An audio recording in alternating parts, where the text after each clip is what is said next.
আমি আবার একটা গলগণ্ড রোগ দেখাচ্ছি, স্টোনি হার্ডি।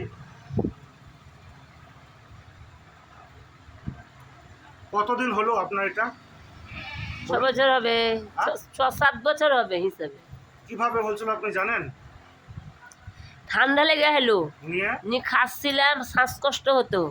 রামপুরহাট ওষুধ খেয়েছিলাম, নি পেটে বাচ্চা ছিল, বোধহয় 8-9 বছর হবে, বাচ্চা ছিল, নি ওষুধ একটু খেয়ে হলাম, নি শুকাই যাচ্ছিল, নি বাচ্চাটাও শুকাই যাচ্ছিল। নি ডাক্তারে বললে যে তোমার বাচ্চাও শুকাচ্ছে, জানতে পারা যায় না যে 8 মাস খেতে মানুষরাইকে দেখাও, নি ওকে দেখালে নি বলে তোমার বাচ্চা কানে শুকাই গেল, বলে এইটোর লেগে শুকিয়েছে, এটা ওষুধ খেয়ে আছে, নি বাচ্চা ওনার শুকাই যাচ্ছিল।